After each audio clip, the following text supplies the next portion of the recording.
So, slight spoiler. It runs. Woo! This is awesome.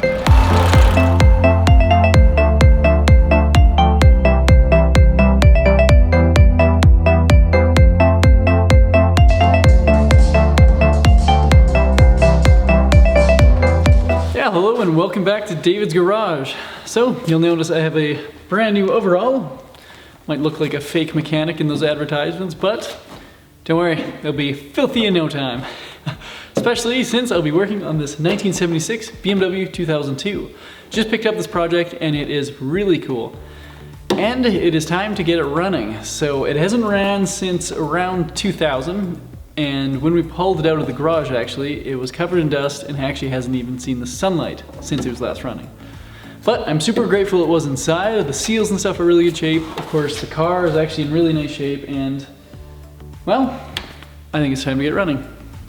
So the first things I normally do is either disconnect or remove the battery. I mean, this one's totally dead, so it doesn't really matter, but I think it's a good habit to get into. But the first real step I do is remove the valve cover. Now, when the valve cover is removed, this really gives you a good idea of what the engine looks like inside. I mean, if it's super crusty and rusty, or, you know, if there's any obvious damage, then, well, the engine will need to be taken apart. But if it's nice and clean, well, then you got a good start anyway. It's the first thing I do before anything, because it kind of gives the best idea of what the engine really looks like on the inside. So, let's remove the valve cover.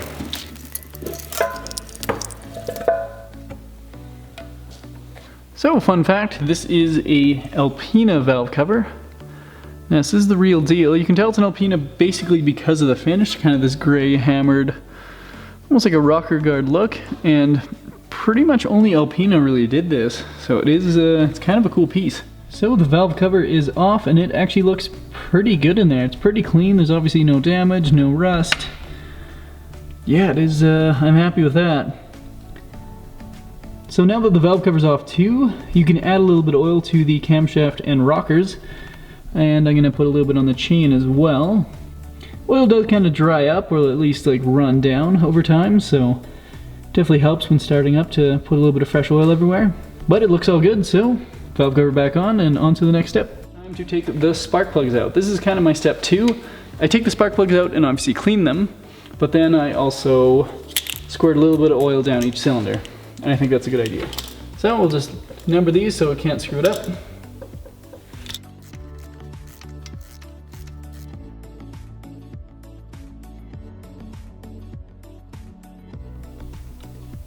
So I actually have this borescope here, which is definitely a handy tool to see inside the cylinder.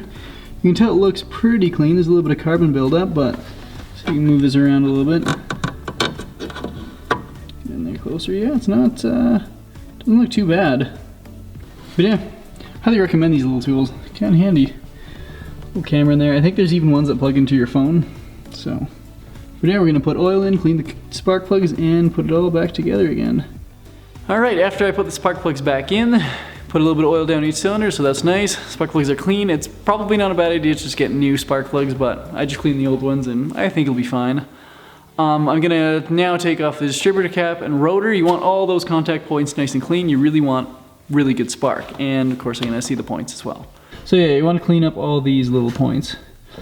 Make sure all the contacts are nice and clean, and then just, yeah, put it back together. And yeah, I'm just gonna sand it. I have 1000 grit here, which should be good for starting. You kinda just wanna clean the edge a little bit. See, that looks way better. Nice.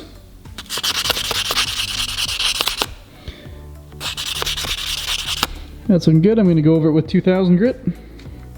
And it's pretty much ready to go back in. It's that easy.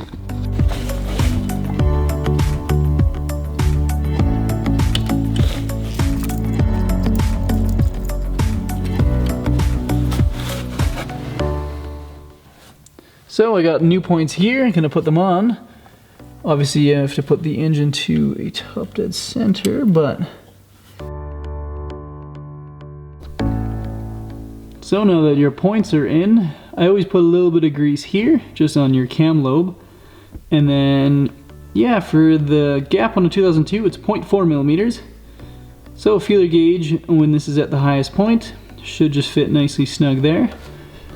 But you can see there's a little mark here and then a little stamping right there, maybe them just on the edge of the distributor housing. And that's just to put your screwdriver in so you can turn, and it just makes it nice and easy to adjust the gap on the points. So the rotor's ready, I have a new distributor cap, and then it's time to drain the oil and the fuel.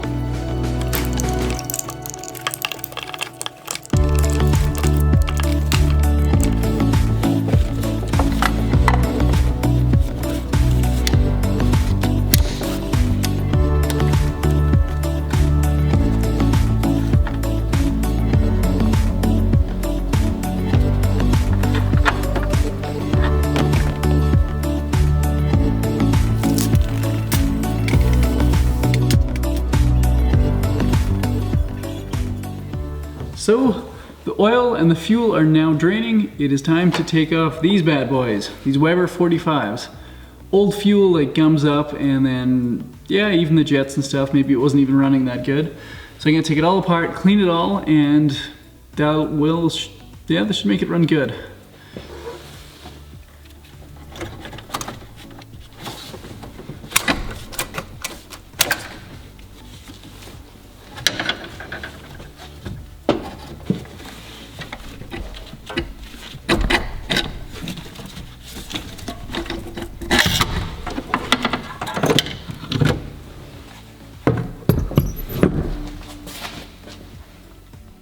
Alright, so it is almost that time.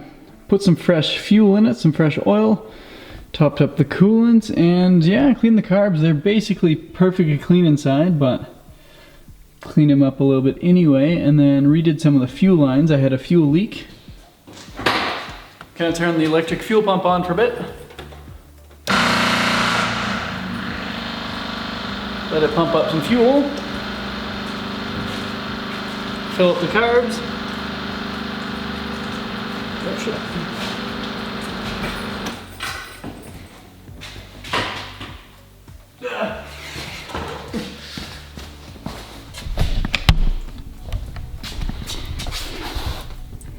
So much for my confidence.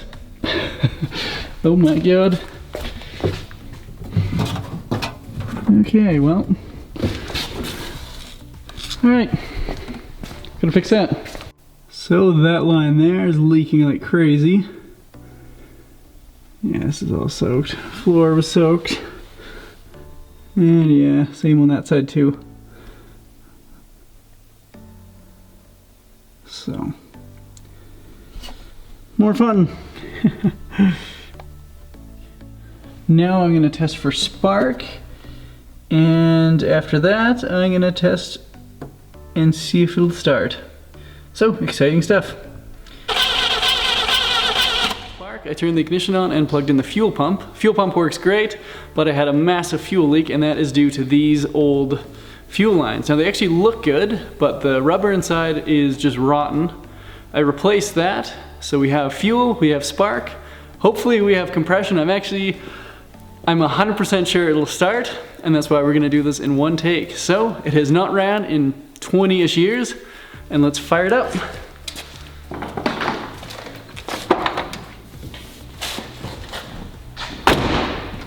I'm almost nervous, but I am confident.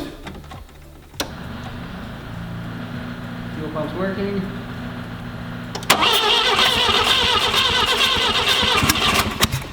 Ooh, almost.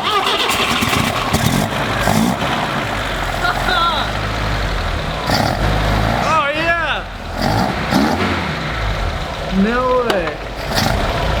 Is it idling? Whoa, that runs good. It's so quiet.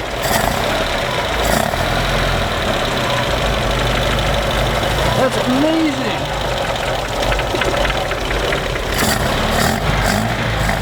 By filling up the shop with smoke.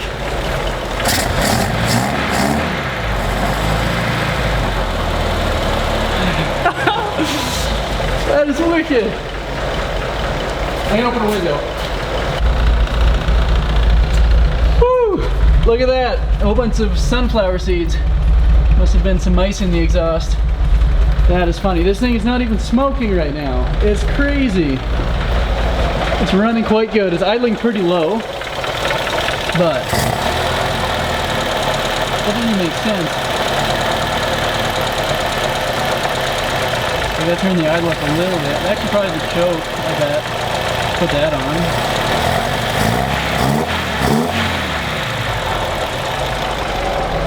No way. Nice sunflower seeds. They're still flying out, aren't they?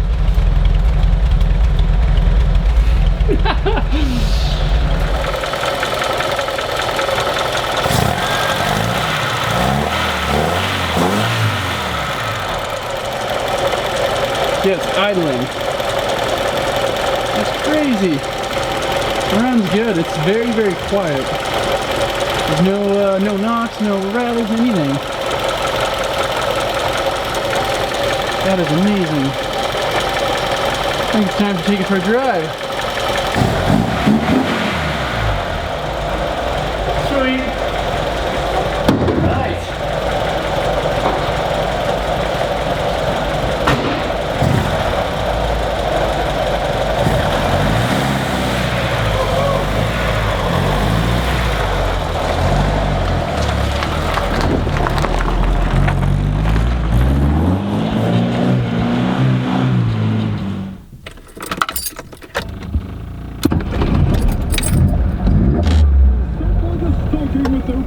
Buffet. Oh, and my friends from Rock 104. All right. So, well, that's how you get a car running after 20 years. Now, I do have to admit that this is basically the best case scenario. I could not really have gone better.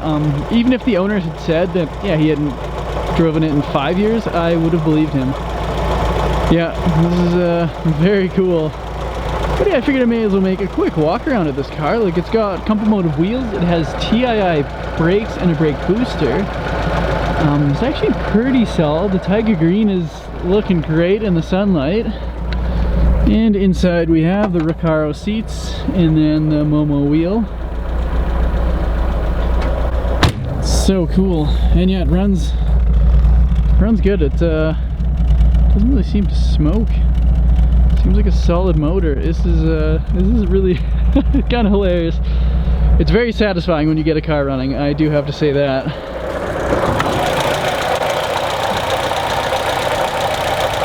Yeah, I cleaned the engine bay up and that looks really good.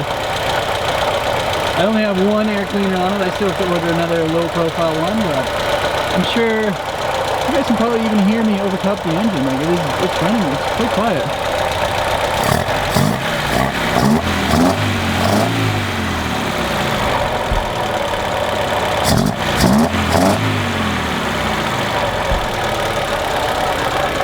Very cool. Yeah, thanks for watching. I had a lot of fun making this video, and well, hopefully I'm gonna have even more fun driving this car. Yeah, catch you next time.